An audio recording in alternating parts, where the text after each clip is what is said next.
applied. Thank you.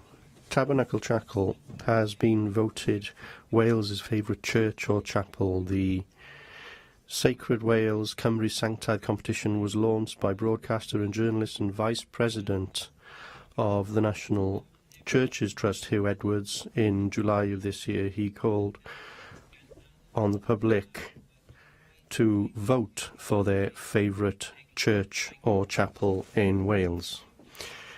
Tabernacle Chapel has today been revealed as the winner, with 7,081 people voting for it on the Cymru Sanctaidd Sacred Wales website. Tabernacle Chapel beat off competition from 49 other churches and chapels.